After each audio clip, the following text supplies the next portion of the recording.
Então, a atividade mapa, né, de filosofia da ciência é criar um texto, né, um diálogo filosófico completo com dois personagens fictícios. Então, eu fiz aqui de Marco e Sofia, né, e sendo que Marco defende que a filosofia não pode ser considerada uma ciência, enquanto a Sofia sustenta que a filosofia é sim uma ciência.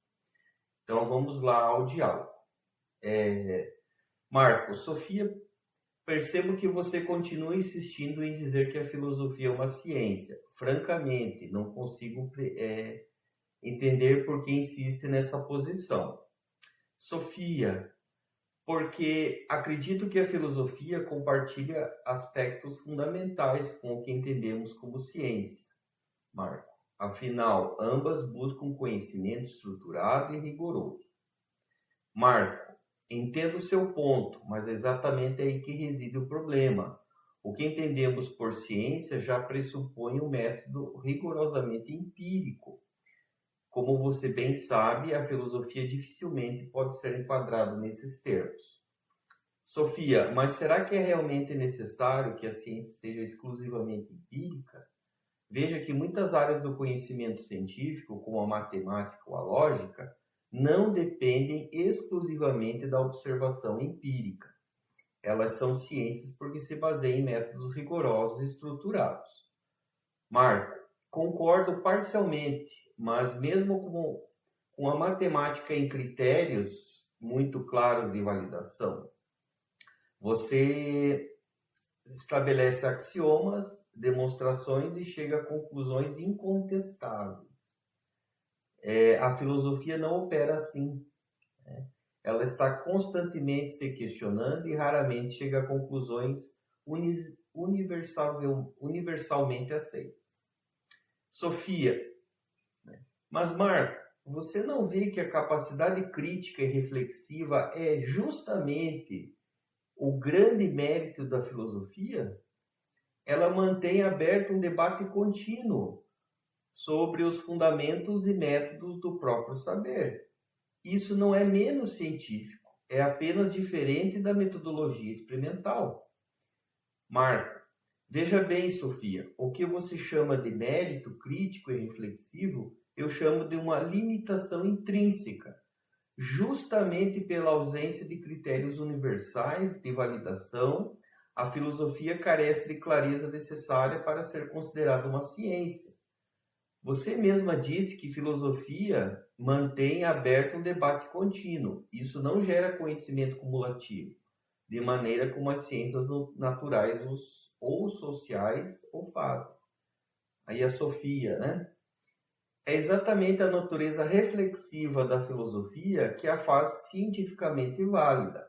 Se observarmos historicamente, muitas ciências surgiram da filosofia justamente por essa capacidade da filosofia de questionar constantemente suas próprias bases e métodos.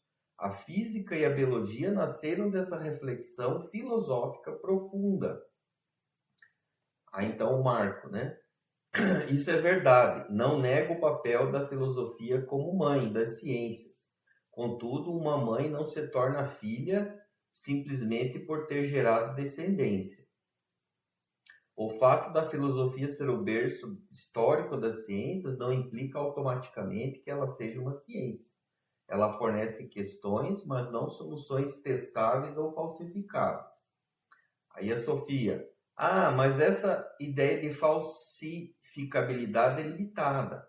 Ela funciona muito bem para as ciências naturais, mas para as ciências humanas e sociais, que têm natureza interpretativa, a filosofia compartilha mais elementos com essas disciplinas do que com as naturais. Então, Marco, exatamente. Por isso que muitos cientistas questionam a cientificidade das ciências sociais. Mesmo assim, disciplinas como a sociologia ou a psicologia empregam métodos empíricos claramente definidos. A filosofia, entretanto, é essencialmente discursiva e especulativa.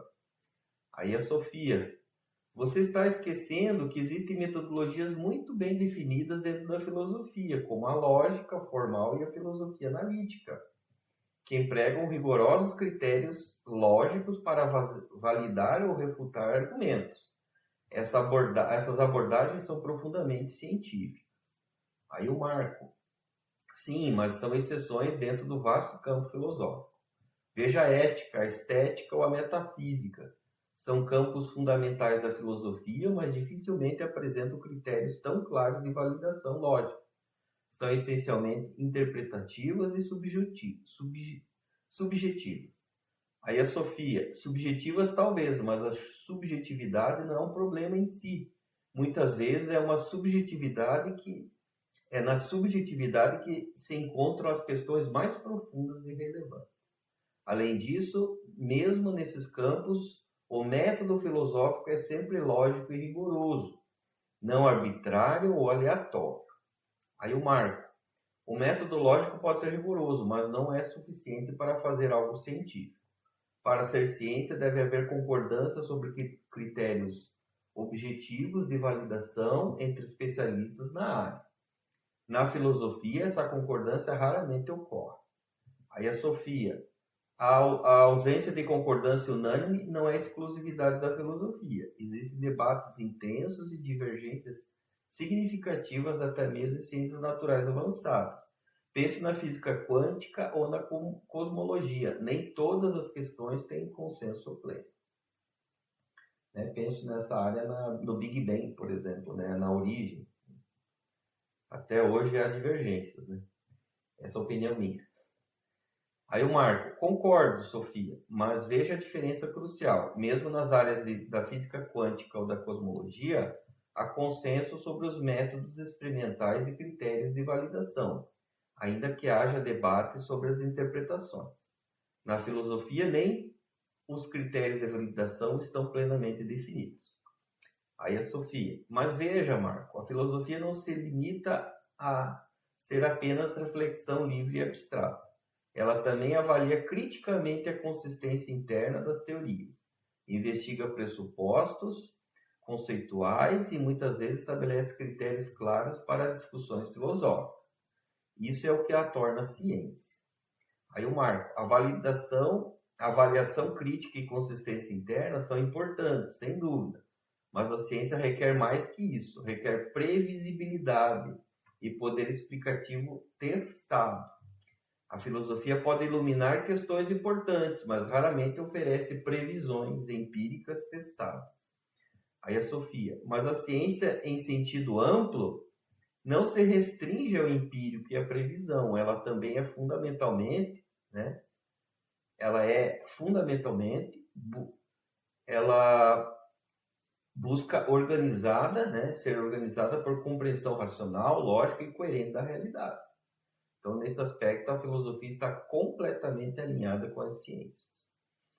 Aí o Marco, compreendo o que você diz, mas mantém essa proximidade conceitual, que essa proximidade conceitual não torna a filosofia uma ciência propriamente dita. Ela pode ser científica em seus procedimentos metodológicos, mas a sua essência continua sendo fundamentalmente diferente do que convencionalmente se considera como ciência. Aí a Sofia, talvez nossa divergência resida justamente nessa compreensão convencional do termo ciência. Talvez devêssemos ampliar nosso entendimento do que é científico para abarcar a contribuição insubstituível da filosofia na organização, clarificação e interpretação do conhecimento. Aí o Marco, reconheço a validade dessa contribuição, Sofia, mas continuo achando que, por sua natureza reflexiva e não empírica, de forma predominante, a filosofia está melhor classificada como um campo distinto, essencialmente interdisciplinar, mas não como ciência propriamente dita. Aí a Sofia, parece que chegamos novamente ao ponto inicial, a definição de ciência. Talvez nossa discussão mostre justamente que definir filosofia como ciência depende de critérios filosóficos, o que entendemos como ciência. Então, aí o Marco, concordo plenamente, e talvez aí resida o valor da filosofia, fundamental. questionar continuamente aquilo que assumimos como evidente.